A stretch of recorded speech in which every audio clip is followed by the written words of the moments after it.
Alright, so as promised, I would give you guys a Wraith video. And believe it or not, this is one of the few things that, or at least one of the few monsters in Evolve, I do not have to actually speculate on how it would evolve here.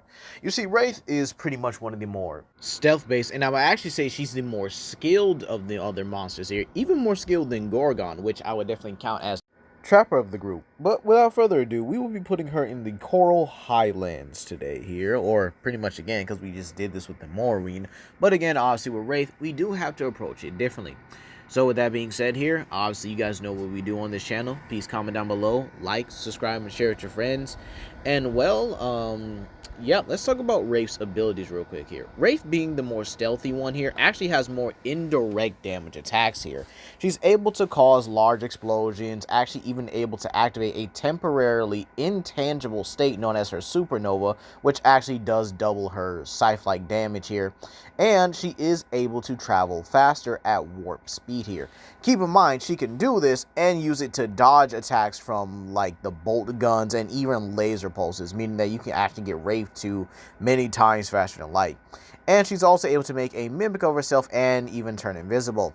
Keep in mind, she was meant to turn invisible naturally as well here, so yeah, she's definitely the Arkham Batman of this game here. So without further ado, let's talk about it. Prey items. Creatures that she would eat. And keep in mind, Wraith is one of the few creatures that doesn't have to really chew her food. She can actually like drain the skin and meat off of her prey item, so it's a very gruesome sight here. But anyway, I think as always, we have to talk about things like the Grimojag, the Boboas, the Kelby. And again, I do think that, you know, Kelby would probably be one of her snack items here. Kelby's not satisfying. The Vespoids as well are not satisfying here. Now, the various fishes that the region does have to offer here could provide a sustainable food source for any other creature here. Shamos, a creature in pretty much high population, casually is the lowest of the low on the food chain here, and will actually attack the likes of whatchamacallit, TTTT Yaku in groups here, and in groups will likely take down Raffinoses here. But then again, Raffinoses are pretty much the more common herbivore in the region. But let's talk about some more satisfying prey, starting off with TTTT Yaku. Now, TTTT Yaku is a predator, but it is the lowest ranking predator in the Coral Highlands here, getting picked on and eaten by the likes of Legiana and Odogaron, as well as likely Nargacuja, Zenogre, and Fulgor, and Janath, and dear lord, everybody's just going to eat this man, isn't he? So with that being said here, yeah, TTTT Yaku was definitely a decent and sustainable food source here. Now you might say, well, what about its blinding light? I don't think Wraith has eyes. I think she probably sees via sensing heat, or probably via her sense of smell, because I think Wraith is actually blind, so that will basically just be a dumb move entirely. Then you do have the sheer fact that we have Palumo. Now, Palumo is definitely, again, a sustainable food source for any of the Wraith species. By the way, I think I definitely did not say this here. I also like every time we put 10 Wraiths in the region and just have them claim a territory. Obviously, I do think they will definitely claim a lot of the higher altitudes here, which would definitely put them in competition with Legiana. But back to the subject of food here, the Palumo, right, is a okay prey item, or okay in defense, I'm trying to say here. But at the end of the day, Wraith is just too fast, too stealthy. Definitely a stealth kill. As a matter of fact, I think Wraith would definitely hunt a lot of these creatures at night as well here, considering that's how she really should operate. She's a stealth-based hunter. She should operate at night, meaning the fact that in the morning she might be sleeping. But we do have Coral Diddy himself here, you know, the Coral Pookie, you know, Diddy 2.0 over here with all that tongue action here. And considering the fact that this dude is only just spraying highly pressurized water, yeah, I think it gets gutted like a fish here. And then I do believe finally we would have Bombaro. Now, Bombaro in the Coral Highlands is pretty interesting, because I do think it would just go around eating the corals and maybe some of the coral eggs and stuff like that there. But with that being said here, Bombaro is definitely a sustainable food source for Wraith. And I can actually see Wraith competing with a lot of the larger predators for it here. Considering the sheer fact that Bombaro is pretty much one of the only big herbivores in the area, this means that he is a bountiful smorgasbord of meat. So you better get to him. So with that being said here, Wraith definitely gets a 9 out of 10 for praise score. Honestly, I could have gave her a 10 out of 10. But again, Bombero is very formidable. I can't even lie on that one. I don't even think I would really want to, because that's just disrespectful. So yeah, Wraith gets a 9 out of 10 because again, Bombero is just formidable. Now, yeah, part 2, competition. Now I am going to divide this into 2 parts. This part right here is going to be the lackluster competition. Basically creatures that Wraith would basically compete with, but not frequently. It would be like once in a blue moon. Now let's talk about the first one, that being Rajang. Now, why is Rajang so low? It's because Rajang mainly focuses on smaller prey items, or basically focuses on Kirin. It will fight an Elder Dragon, but those are more territorial disputes than actual, prey rights in general. Again, Rajang is strong enough to basically, if I, remember my Goliath video correctly here, Rajang is on the same levels as Goliath, in my opinion, and vice versa. So Wraith, being one of the physically weaker monsters, is not doing that. So Wraith would definitely have to avoid being in physical contact with Rajang. Next up, we have Bezogoose. Now, obviously, everyone's favorite B-52 bomber is an absolute problem here. And considering the sheer fact that Wraith doesn't really use any long-range attacks here, I definitely think Bezogoose is also a rare encounter because Wraith would likely try to avoid it. And then the sheer fact that Bezogoose just kind of, comes out of nowhere during hunts. I think we all can agree we just hated this guy so much. I think I would go out of my way just to make sure his tail was cut off before I went off to fight another monster. Now, next up is Pink Rathian. Now, believe it or not, Pink Rathian will only be like a territorial turf war. And again, this is just in case, Wraith uses the caves to nest. If the Wraith population is only using caves to nest and stuff right there.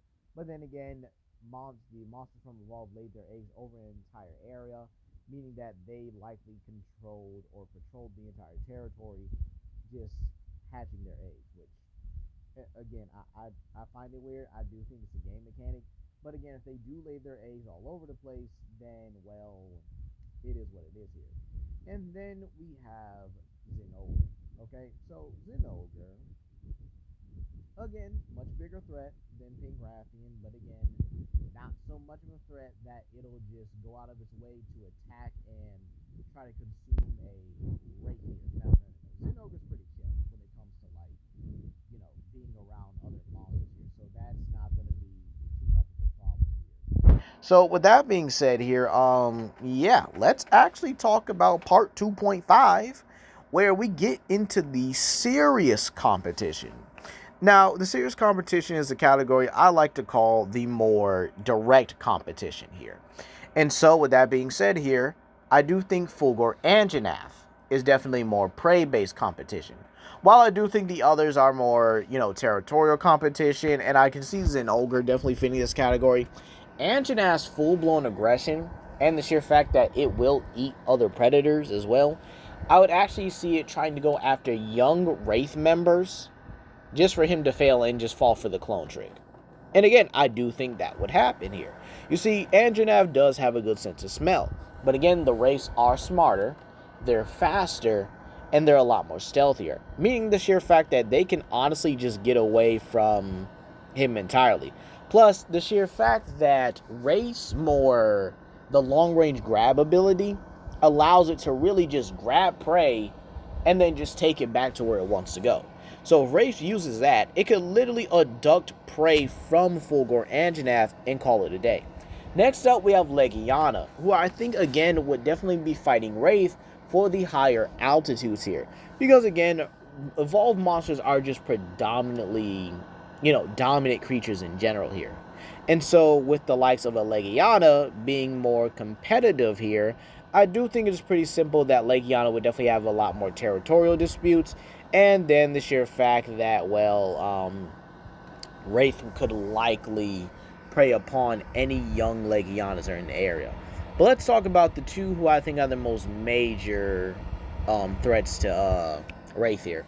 That would definitely be Odogaron and Nargacuja for multiple reasons here. Faster, tougher, Nargacuja, I'm gonna say Rathalos. Nargacuja is a lot more durable and a lot stronger in the New World because they're able to go toe to toe with Rathalos is here, and it's confirmed that they are more robust and built in the New World than they were in the Old World because now they have to complete directly for food and stuff here. And then there's Odogaron. Do I need to explain it? Agility, the claws that are meant to pierce, rip, and bleed you out. The perfect set of claws for the perfect a creature. Okay? Nargacuja's also got its quills, which will definitely do some damage to Wraith here. I think that a fight with these guys, or a turf war, excuse me, with any of these guys, any of these two versus Wraith, right, will be bloody and fast. Both of these, or all three of these guys here, have weaponry. Wraith in her scythes. Then you have Nargacuja in its bladed quills. And then Odogaron in its claws. Whatever the guild is about to see, it would definitely have to be rated R times 10. Okay? So, with that being said here, I definitely award Wraith the 7 out of 10 for the competition score. And the reason why I say that is because, again, Odogaron, Legiana, and Nargacuja are going to be the hardest of difficulties here. Now, here's another part.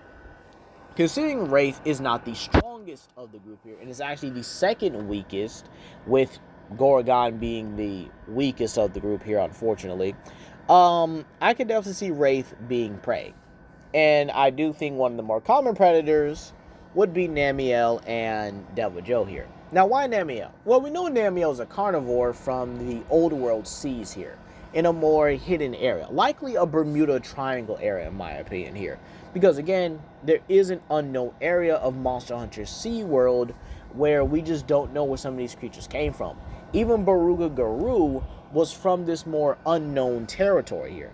Now, I do think Devil Joe is kind of obvious because he is a super predator. He's a predator above predators, and he just makes, he eats everybody.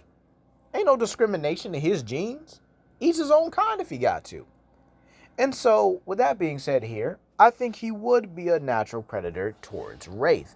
Or at least a once-in-a-lifetime or a rare occurrence of Wraith being eaten. However, Namiel would definitely take its toll as the natural predator. Now, the way Namiel can actually increase its survivability right here is not only honing in on its abilities to turn invisible, but also honing in on its more physical attributes here. Meaning we won't see an Elder Dragon level, or an Elder Dragon, type of Wraith here. But Wraith will be strong enough to be able to fight for herself, and her species will be able to fight for itself a lot better against these more aggressive and physically stronger competitors. So with that being said here, how do I think Wraith would do when it comes to the hunters? Well, believe it or not, Wraith, again, is a stealth-based monster. And believe it or not, I guess I should have said this earlier, I do think Wraith would definitely stick to being a more stealth-based hunter and just not competing in general. Maintaining its size because, again, it definitely is going to need it. But I do think that with the hunters in general, Wraith would definitely be a very difficult and a very strategic hunt, to the point where I do think hunters even learn to respect Wraith and even make their own weapon for pretty much just in honor of the creature as well, like they do with every other monster. And so, inspired by Wraith, they would likely use her to create the scythes. So, that being said here, that's going to be all today, you guys. Please comment down below, like and subscribe, and share with your friends. This is Legendary Grimlock, and I hope you guys have a blessed day. Peace.